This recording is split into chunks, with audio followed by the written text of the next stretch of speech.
요셉과 그의 모든 형제와 그 시대의 사람은 다 죽었고 이스라엘 자손은 생육하고 불어나 번성하고 매우 강하여 온 땅에 가득하게 되었더라. 아멘. 아멘. 약속이 성취가 되었네요. 네, 놀라운 얘기죠. 요셉이 내려가가지고 요셉 죽었어요. 함께 내려온 70명. 어쨌든 다 죽고 후손들이 후손으로 내려가는 상황이에요. 그런데 그들은 요셉이 있는 그때처럼 평화롭지 않았어요. 바로가 그날의 백성의 감독들과 기록원들에게 명령하여 이르되 너희는 백성에게 다시는 벽돌에 쓸 짚을 전과 같이 주지 말고 그들이 가서 스스로 짚을 줍게 하라. 또 그들이 전에 만든 벽돌 수효대로 그들에게 만들게 하고 감하지 말라. 그들이 게으름으로 소리질러 이르기를 우리가 가서 우리 하나님께 제사를 드리자 하나니 그 사람들의 노동을 무겁게 함으로 수고롭게 하여 그들로 거짓말을 듣지 않게 하라. 점점 신분이 떨어지고 그리고 종이 되어지고 핍박을 당하고 벽돌을 만들고 그리고 모세가 가서 요청을 했을 때는 심지어 집도 안 주고 벽돌을 만들라고 얘기하는 상황인데 아주 아이러니한 본문은 그들의 자손이 생육하고 불어났고 번성하고 매우 강하여 온 땅에 가득했다. 눈앞에 보이는 걸 보면 고난인 것 같고 눈앞에 보이는 거로는 무겁고 지금 삶의 자리는 내가 잘 되는 건지 못 되는 건지 알 길이 없지만 그 뒤에 있은 하나님 밀어주시고 이끌어주시고 채워주신 하나님께서는 하나님의 큰 그림이라고 할까요? 빅픽처? 하나님의 그 놀라운 섭리의 노정을 통해서는 그 핍박과 어려움 속에서도 백성들이 그 단기간 내에 중다한 민족으로 늘어날 수 있는 그렇게 백성들은 하나님의 섭리 가운데 400년 동안 준비가 됐습니다. 유목민족으로는 그 단기간 내에 하늘의 별처럼 바닷가의 모래처럼 될 길이 없지만 하나님의 섭리 속에 애굽으로 내려왔고 400년의 기간 동안에 그들이 중다한 민족으로 강한 민족으로 숫자가 많아졌다. 자, 문제는 뭐냐면 그럼 백성들은 준비가 됐어요. 네. 그러면 준비된 백성을 끌고 나올 리더가 필요하겠죠. 그렇죠. 그러면 그 리더는 준비가 돼야 돼요, 안 돼야 돼요? 준비가 돼야죠. 그렇죠.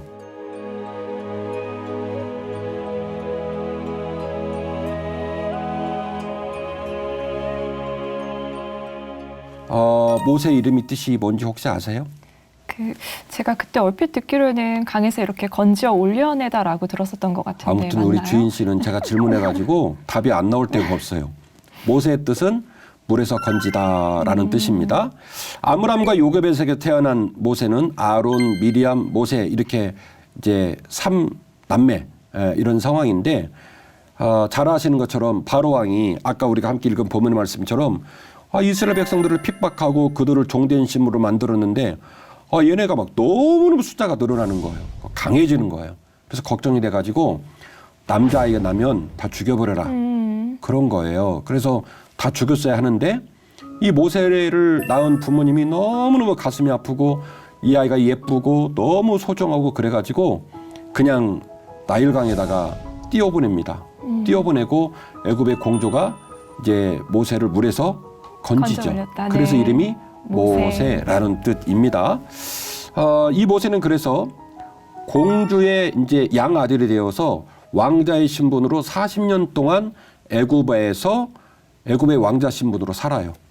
그리고 동족의 살인 사건에 연루가 돼가지고 또 이제 도망을 가죠. 그렇죠. 어디로 갔어요? 광야. 그렇죠. 광야로 갔는데 그 광야에 가서 이제 결혼도 하고 장인어른도 생기고 그랬는데 아무튼 고생을 얼마나 했는지 목동 신분으로 무려 40년.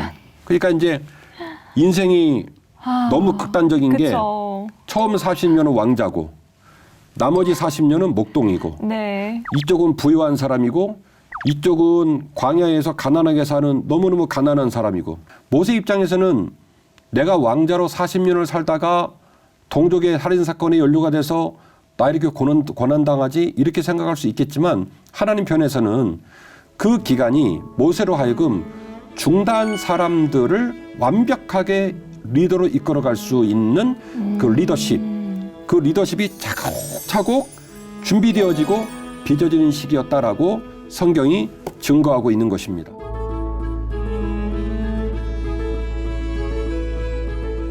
모세가 그의 장인 미디안 제사장 이드로의 양떼를 치더니 그떼를 광야 서쪽으로 인도하여 하나님의 산 호렙에 이르매 여호와의 사자가 떨기나무 가운데로부터 나오는 불꽃 안에서 그에게 나타나시니라. 아멘. 그가 보니 떨기나무에 불이 붙었으나 그 떨기나무가 사라지지 아니하는지라.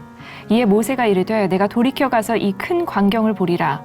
떨기나무가 어찌하여 타지 아니하는고 하니 그때 여호와께서 그가 보려고 돌이켜 오는 것을 보신지라. 하나님이 떨기나무 가운데서 그를 불러 이르시되 모세야 모세야 하시매 그가 이르되 내가 여기 있나이다. 하나님이 이르시되 이리로 가까이 오지 말라. 내가 선 곳은 거룩한 땅이니 내 발에서 신을 벗으라. 아멘.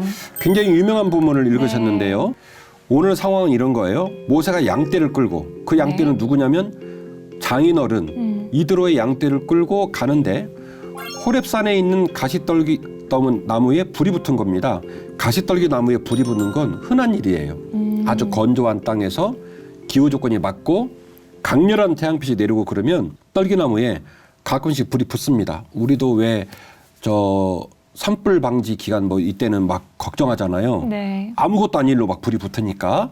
이렇듯이 모세 입장에서는 양을 치면서 떨기나무에 불 붙은 것 가끔씩 보거나 자주 보거나 아무튼 처음 본 일은 아니에요. 그러니까 어떻게 했냐면 어떻게 했어요? 양들을 데리고 지나간 거죠. 네. 그러니까 지나간 이유는 뭐냐면 살다 처음 본 일이면 뭐야? 그러고 쓸 텐데 2주 전에도 봤거든. 아니면 한 6개월 전에 봤든지 보니까 오, 불 붙었네. 그러고 지나간 거예요. 네. 그런데 지금 많은 분들은 이 성경을 읽는 독자들은 잘 놓쳐요. 이게 뭐냐면 떨기나무에 불이 붙는 거는 익숙한 일인데 문제는 뭐냐면 불은 붙었는데 나무가 안 타. 그러니까 모세가 불 붙은 거 또 불 붙었네. 그러고 지나갔는데 지나서 뚜벅뚜벅 걸어가면서 계속 마음에 이거 뭐지? 다시 돌아가 볼까? 이런 고민이 네. 시작이 된 거죠. 하나님이 모세에게 이렇게 탁 사인을 주는 거예요. 이 아이가 어떻게 반응하는지 보려고. 문제는 본인이 혼자 가는 길이면 돌아가는데 문제는 없어요. 아, 양떼가 있었군요. 지금 중단 양떼를 끌고 가는 상황이니까 네. 돌아가려면 양떼를 놔두고 혼자 가든지 아니면 이제 잃어버릴 수 있기 때문에 양떼를 돌려가지고 돌아가야 할 상황인 거니까 쉬운 상황은 아니에요. 쉬운 상황은 아니네요. 그러니까 얼마나 마음이 복잡했겠어요. 네. 갈까 말까 아마 여러 번 그랬을 것 같은데. 저는 양떼에 대해서는 생각을 해본 적이 없었던 것 같아요. 그런데 네. 아무튼 모세는 그래도 돌아가 봐야 되겠다라는 생각을 한 거예요. 그래서 도대체 왜 가시떨기에 불이 붙었는데 떨기나무는 안 타지? 그렇죠. 내가 이 이상한 광경이 왜 그런지를 가서 봐야 되겠다. 마음을 먹고 어려운 발걸음을 돌려서 다시 가시떨기나무로 간 겁니다.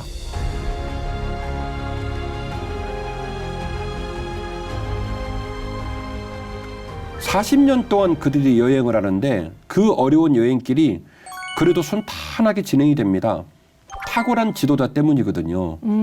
그 지역을 완벽하게 그 광야의 생리를 잘 이해하는 리더 때문이거든요. 그렇네요. 그 엄청난 지혜와 경륜이 어디서 나오냐면 40년 동안 광야에서 몸소 체험을 한 거야. 모세 입장은. 그렇네요. 네.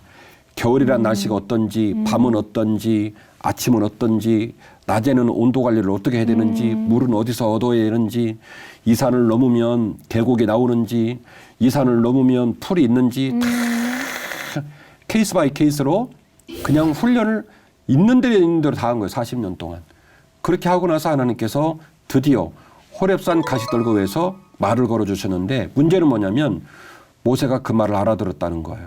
모세가 하나님께 아뢰되 내가 누구이기에 바로에게 가며 이스라엘 자손을 애굽에서 인도하여 내리이까 하나님이 이르시되 내가 반드시 너와 함께 있으리라.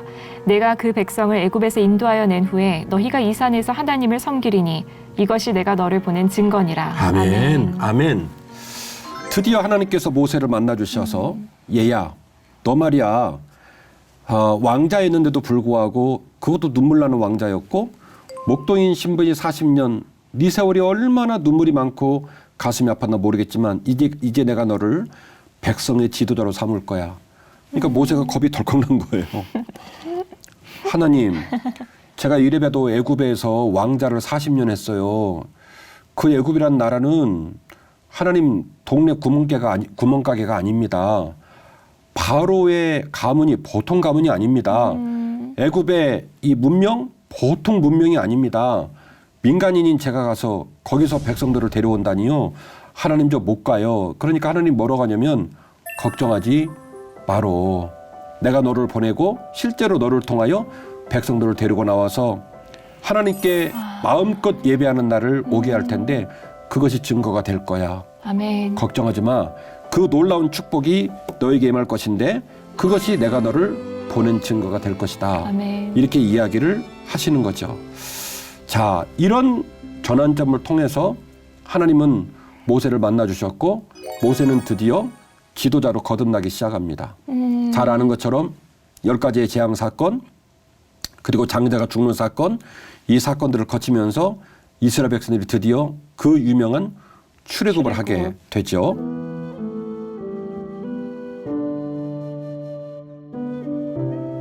이 그림 한번 봐주실래요? 아, 홍해바다 사건이네요. 대단하죠? 네. 아, 멋있다. 예, 모세가 지팡이로 홍해를 가르고 그 가른 홍해로 백성들이 지나가고 있는 그런 모습입니다. 네. 자, 주인 씨 그런데 홍해를 모세가 갈랐을 때 특징이 있어요. 어떤 특징 생각이 날까요? 우선 블록버스터 영화급처럼 엄청 굉장한 광경이 펼쳐졌을 것 같고요. 예. 또 백성들이 뒤에는 이제 애굽 군사들이 쫓아오니까 맞아요, 마음이 아주 긴박했을 것 같은 예. 마음도 들고요. 예. 또 한편으로는 하나님께서 바다를 가르고 그 바다 땅이 마를 때까지 한 달 마른 땅을 걷게 하셨다고 하셨잖아요. 예. 그러면 또 엄청나게 바람을 불어서 그 예. 젖은 땅을 다 마르게 해주셨다는 건데 그런 부분에서 또 하나님의 섬세하심이 느껴지고요. 영화 한 편을 그냥 말로 다 표현하셨어. 한마디로 정리하면 이런 거예요. 하나님은 길을 여셨는데 길을 열은 곳을 지나간 이스라엘 백성은 아직 그만한 믿음을 못 갖췄다는 거예요. 그러니까 사실은 그 홍해 도화 사건은 목사가 볼 때는 순전히 은혜였다. 홍해 앞서선 백성들은 죄송합니다마는 아직은 함량 미달이에요. 아우성을 칩니다. 한번 읽어주실래요? 네. 바로가 가까이 올 때 이스라엘 자손이 눈을 들어본즉 애굽 사람들이 자기들 뒤에 이른지라 이스라엘 자손이 심히 두려워하여 여호와께 부르짖고 그들이 또 모세에게 이르되 애굽에 매장지가 없어서 당신이 우리를 이끌어내어 주여. 이 광야에서 죽게 하느냐 어찌하여 당신이 우리를 애굽에서 이끌어내어 우리에게 이같이 하느냐 우리가 애굽에서 당신에게 이른 말이 이것이 아니냐 이르기를 우리를 내버려 두라 우리가 애굽 사람을 섬길 것이라 하지 아니하더냐 애굽 사람을 섬기는 것이 광야에서 죽는 것보다 낫겠노라. 모세가 백성에게 이르되 너희는 두려워하지 말고 아멘. 가만히 서서 여호와께서 오늘 너희를 위하여 행하시는 구원을 보라. 너희가 오늘 본 애굽 사람을 영원히 다시 보지 아니하리라. 너무 좋네요. 예. 여호와께서 너희를 위하여 싸우시리니 너희는 가만히 있을지니라. 여호와께서 모세에게 이르시되 너는 어찌하여 내게 부르짖느냐. 이스라엘 자손에게 명령하여 앞으로 나아가게 하고 지팡이를 들고 손을 바다 위로 내밀어 그것이 갈라지게 하라. 이스라엘 자손이 바다 가운데서 마른 땅으로 행하리라. 아멘. 자, 지금 주인 씨 읽으신 부분이 출애굽기 14장이고 네. 아까 하나님께서 모세를 만나준 본문은 출애굽기 3장인데 네. 3장 본문의 모세의 언어와 14장의 모세의 언어가 너무 달라요. 다르죠. 네. 3장은 벌벌벌벌 떠는 거예요. 하나님, 제가요? 못 가요. 바로가 어떤 사람인데요. 애굽이 어떤 나라인데요. 잘 모르시는데 못합니다. 그런데 하나님께서 걱정하지 마. 내가 너와 함께 할 거야. 그래서 실제로 모세가 이제 백성을 끌고 나왔는데 출애굽기 14장에 있는 모세는요. 단호합니다. 여호와의 구원을 보라. 여호와께서 그리고 뭐라고 하냐면 너희는 아무것도 하지 마라. 뭐 별동대 꾸미지 마. 뭐 방어진 꾸미지 마. 그런 거 할 겨를도 없어. 그냥 하나님께서 너희를 어떻게 구원하신지 오늘 봐. 맞아. 잠잠히 입 다물고 보라. 하나님이 너희를 어떻게 구원하는지 봐. 이 정도의 믿음의 강력한 언어를 모세가 쏟아내는 거예요. 멋있어요. 우리 애들 쓰는 말 하면 짱 멋있죠. 네. 모세가 그런 아주 탁월하고 깊은 믿음을 가진 모습으로 백성을 강력하게 끌고 가는 거예요.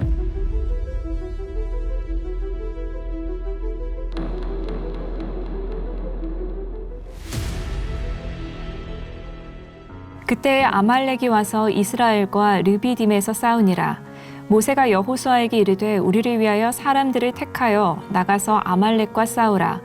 내일 내가 하나님의 지팡이를 손에 잡고 산 꼭대기에 서리라.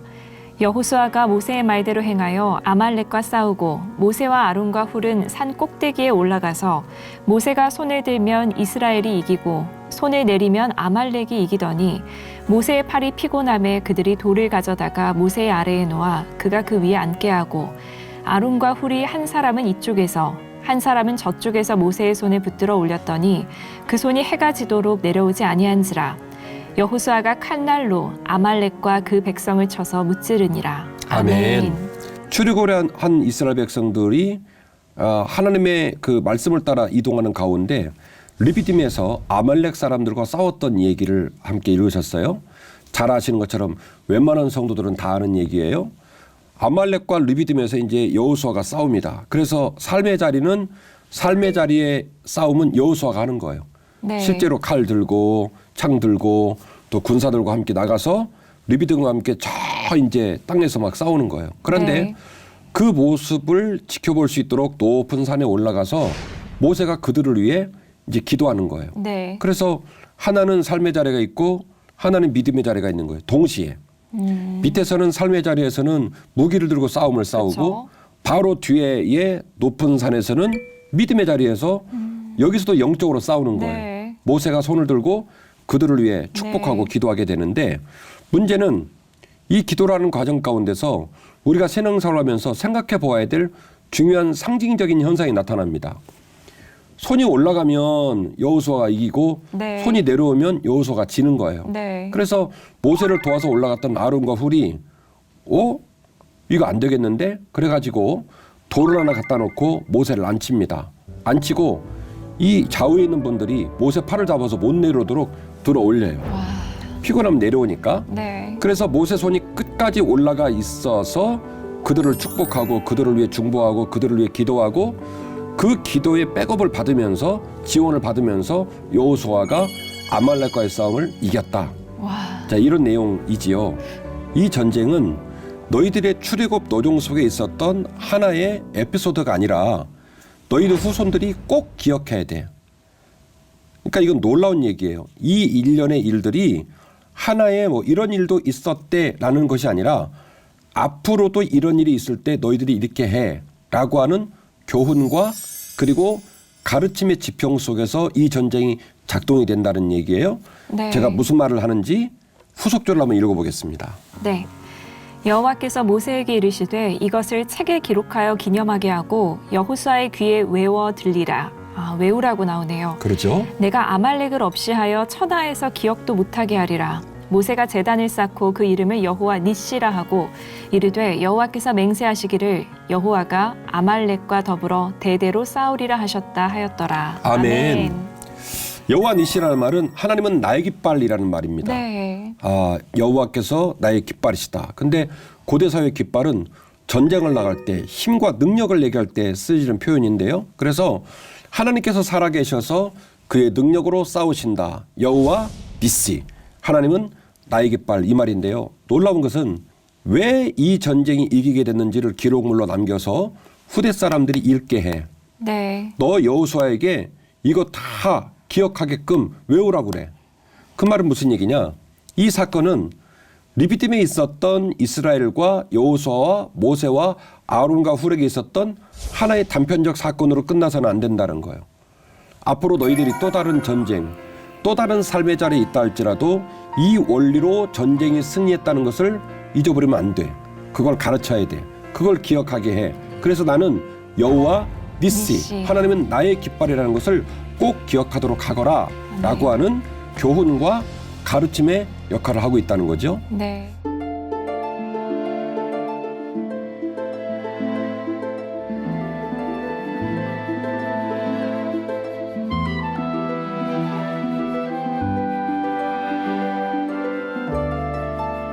구약 성경을 읽어보시면 구약 성경의 모든 사람과 모든 사건과 모든 이야기는 성막과 성전을 중심으로 진행이 됩니다. 네. 느끼시죠? 나중에 사울이 하나님께 잘 쓰임받고도 사고가 났던 어떤 일련의 배경도 그 소위 성막과 성막에서 드려지는 제사와 깊은 연관이 있어요. 맞습니다. 질서가 깨지면서 네. 그런 일이 벌어지게 되었고 또 이스라엘이 포로로 잡혀가는 과정 속에서 포로 귀환하는 과정 속에서 계속 오매불망 힘들고 어렵고 소원했던 것도 또 성전과 연관이 있고 네. 40년 동안 광야를 여행하는 기간 동안에 온 백성들의 관심사, 온 백성의 눈이 머문 것도 어디냐면 성막이었단 말이죠. 네. 그래서 구약 성경의 흐름 가운데 성막의 흐름과 성전의 흐름은 그 모든 일들의 복판, 그 모든 일들의 최종적 목적지에 있었다라고 볼 수가 있고요. 신약으로 넘어오게 되면 이 성전이 완성되는 사건을 보게 되죠. 주님께서 십자가의 자리에 돌아가시면서 다 이뤘다 말씀하실 네. 때 휘장이 갈라지면서 네. 영원한 대속죄의 제물이 되시고 또 대제사장의 역할을 감당하시면서 우리로 하여금 하나님께로 마음껏 나아갈 수 있는 권리와 그리고 그런 은혜를 주셨다. 네. 이른바 만인 대제사장설, 거기서 나온 이제 신학적 이론인데요. 우리가 대제사장을 통과하지 않고 예수 그리스도의 은혜와 그분의 이름과 그분의 은혜로 하나님께 온전히 나아갈 수 있다. 결국 구약 성경과 신약 성경의 흐름, 그 흐름 가운데 여전히 성막과 성전은 너무너무 중요하더라는 얘기예요. 네.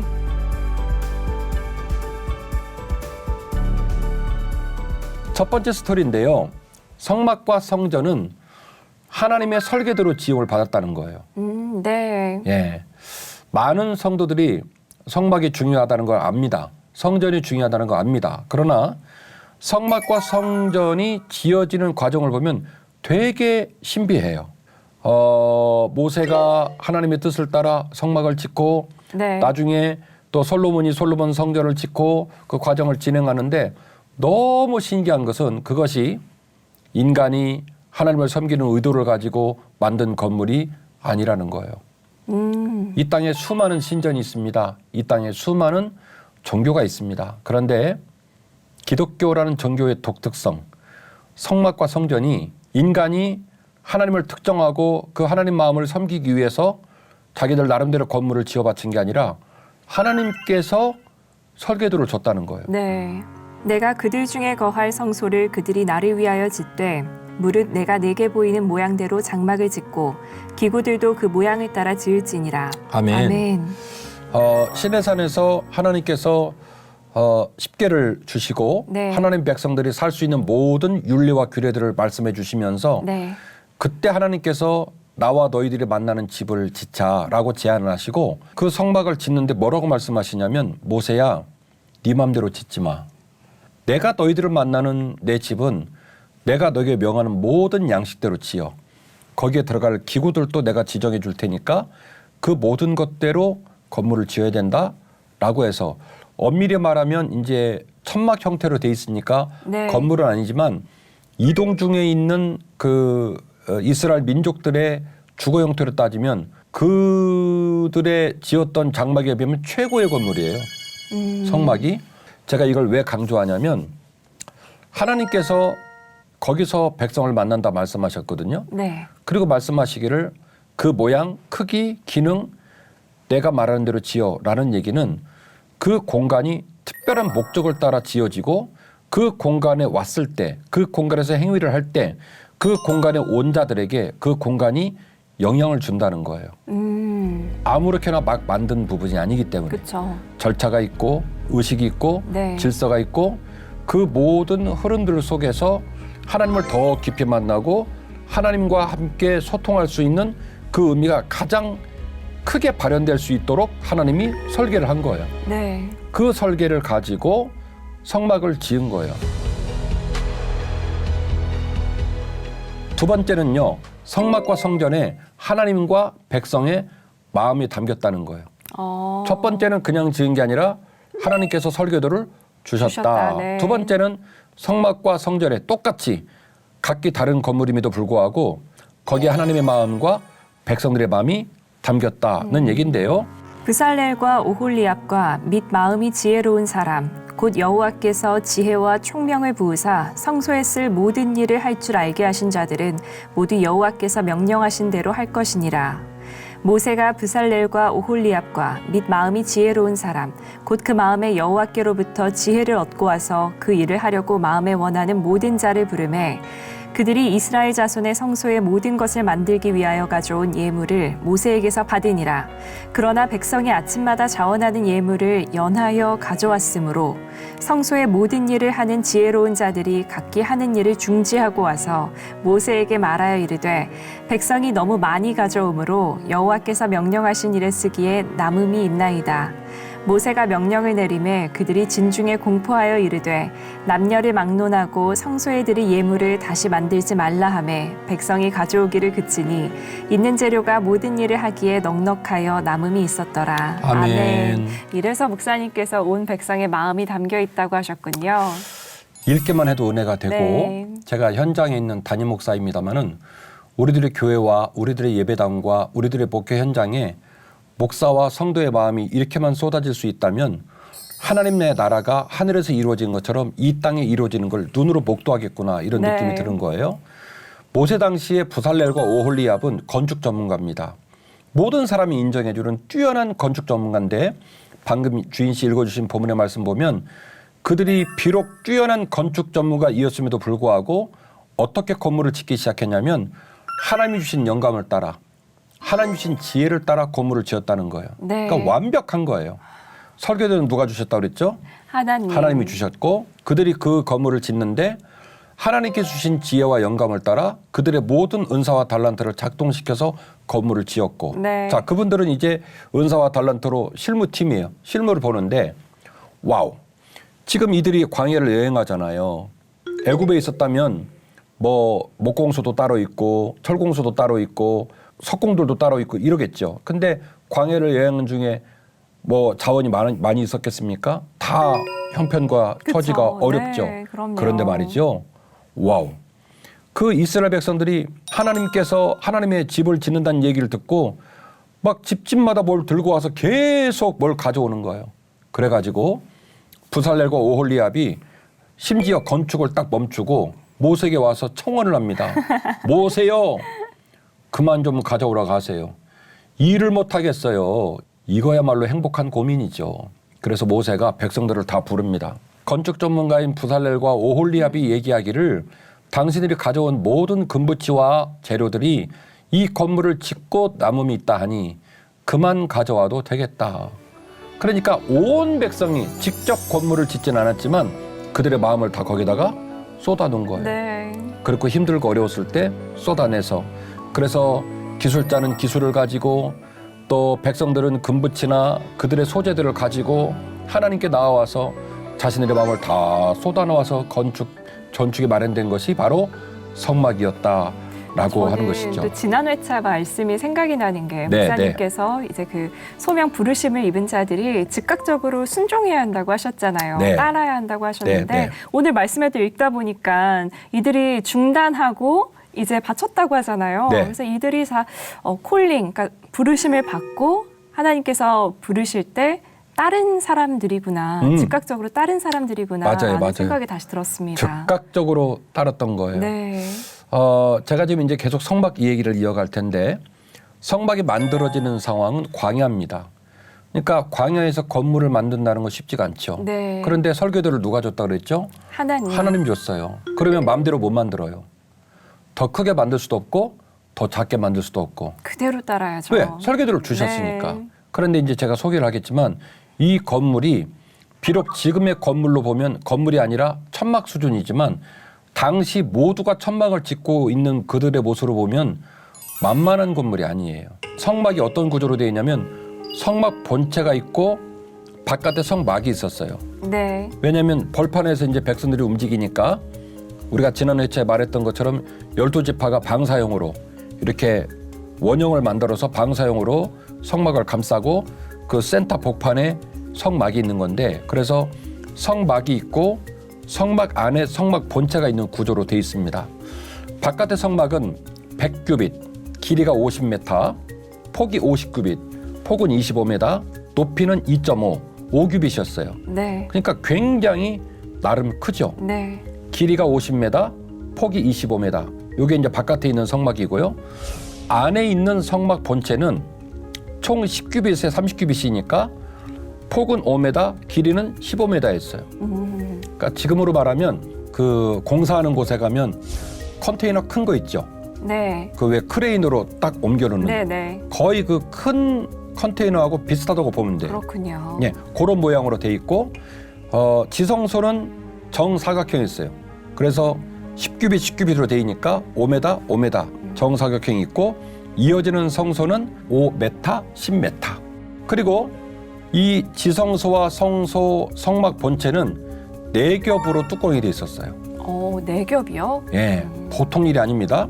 맨 안쪽에는 청색, 자색, 홍색 실로 가늘게 꼰 배실로 앙장을 만들어서 커튼을 만들어 가지고 먼저 맨 아래다가 두르고요. 네. 그 위에다가 염소 털로 짠 천을 소재가 달랐네요. 예, 얹고요. 그 위에다가 붉은 물을 들인 수양의 가죽을 얹고요. 오. 맨 위에다가는 해달, 돌고래 가죽을 얹었어요. 아니 그 시대에 돌고래 가지고 어디서 어떻게? 그러니까 실은 이야 이거 건물 장난이 아니었는데 그렇죠? 그러니까요. 또 규모가 크잖아요. 백성들이 여기다가 마음을 안 쏟아붓고는 네. 불사될 오홀리압이 이 모든 은사를 동원하지 않고는 이렇게 지을 수가 없어요. 와. 그런데 뭐라고 말합니까? 불만 불평 하나도 없어요. 그러니까요. 근데 이 모든 절차와 설계도를 따라서 이들이 다 기쁨으로 이걸 졌다는 거예요.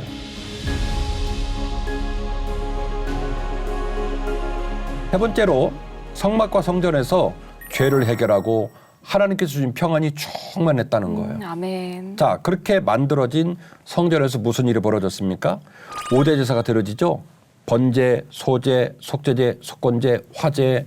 하나님 백성들이 이 성전에 와서 주 앞에 번제를 드리고 소제를 드리고 속죄제, 속건제, 화제를 드리면서 하나님과 화해하고 이웃과 화해했던 거예요. 네. 그러니까 사실은 삶의 자리는 다 똑같아요. 우리들의 삶의 자리가 어려웠던 것처럼 이 성전 시대에도 여전히 백성들의 삶이 번잡하고 상처, 어려운 일이 많았지만 그들이 성전에만 들어오면 그 모든 문제가 다 풀어진 거예요. 죄인된 삶을 살다가 하나님과 화해하고 그리고 하나님과 화해하고 나면 백성과 화해하고 이런 일이 벌어졌던 거죠. 결국 그곳에서 백성들이 죄를 치유받고 그리고 평안을 경험하고 심령이 회복되고 하나님의 아들과 딸로 새롭게 출발되는 기적들이 그 성전에서 이루어지게 된 거죠. 또 성막과 성전에서는 하나님을 만나는 곳이었어요. 온 백성이 성막 시대에도 성막을 바라보고 있으면 이른바 슈키나 임재의 구름이 임하시면 네. 하나님이 그곳에 함께 하신다는 걸 다 봤단 말이에요. 와. 그리고 이 성전에서 백성들이 헌신한 거예요. 그들의 마음을 달아 뜻을 달아 주 앞에 예물을 다 들고 와서 아름답게 헌신한 거예요. 그러니까 이 성전에서 온 백성들이 죄를 해결하고 온 백성들이 하나님과 화해하고 온 백성이 백성과 화해하고 네. 그래서 상처, 어두움, 슬픔, 삶의 질고에 있던 모든 백성이 성전만 오면 이 모든 게 리세트 그리고 다시 출발하는 거예요. 하나님의 은혜로. 제사를 드리게 되면 수많은 재물이 죽죠. 그렇죠. 그런데 그 재물은 온 백성의 축제의 장이 됐어요. 하나님과 나누고 제사장과 나누고 이웃과 나누고. 그렇군요.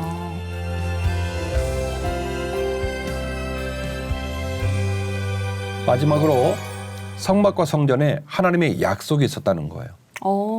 성막과 성전에 하나님의 약속이 있었다. 거기서 내가 너와 만나고 속죄소 위, 곧 증거계 위에 있는 두 그룹 사이에서 내가 이스라엘 자손에 위하여 내게 명령할 모든 일을 내게 이르리라. 아멘. 아멘. 하나님 뭐라고 말씀하셨어요? 성막 얘기를 하시면서 네. 내가 너에게 그렇게 만들려고 설계도를 주고 내가 너에게 집중해서 성막을 만들라는 이유가 있다? 왜요? 거기서 내가 너희를 만날 너에게, 거야. 네. 아무 데나 안 만나. 어디서요? 거기서 내가 너희를 만날 거야. 이렇게 말씀을 하셨어요. 구름이 회막에 덮이고 여호와의 영광이 성막에 충만함에 모세가 회막에 들어갈 수 없었으니 이는 구름이 회막 위에 덮이고 여호와의 영광이 성막에 충만함이었으며 구름이 성막 위에서 떠오를 때에는 이스라엘 자손이 그 모든 행진하는 길에 앞으로 나아갔고 구름이 떠오르지 않을 때에는 떠오르는 날까지 나아가지 아니하였으며 낮에는 여호와의 구름이 성막 위에 있고 밤에는 불이 그 구름 가운데에 있음을 이스라엘의 온 족속이 그 모든 행진하는 길에서 그들의 눈으로 보았더라. 아멘. 아멘. 제가 그림을 마련했는데 어때요? 얼마나 영광스러웠을까요, 목사님? 대단하죠? 네. 그 방사형으로 이스라엘이 다 모여 있고 우리가 봤던 것처럼 성막이 있고 안에 성막 본체가 있고 그곳에 네. 하나님의 임재의 구름이 쫙 내려와 있는 거예요.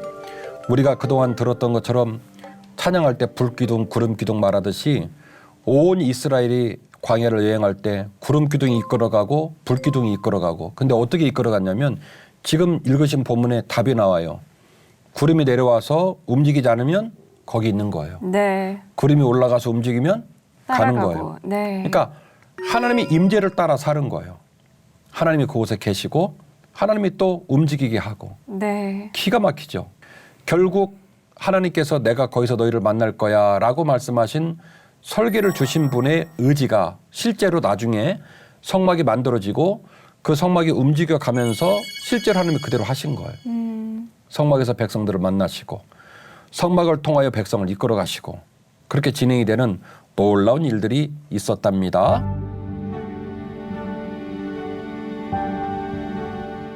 성막 중요하더라. 성전 중요하더라. 그렇게 이 정도 생각하고 넘어갈 일이 아니다. 오늘의 교회와 오늘의 예배당과 오늘의 신앙의 모습이 사도 바울의 표현으로 우리 몸이 거룩한 성전이라고 말을 했다면 우리들의 삶이 과연 어떻게 성별되어지고 우리들의 교회가 어떤 모습으로 예배를 드리며 우리들의 예배가 어떤 모습으로 살아나야 될까라고 하는 중요한 모범을 성막과 성전에서 발견하게 되는 겁니다. 네. 우리의 교회와 우리의 예배가 꼭 살아나기를 간절히 원합니다. 아멘.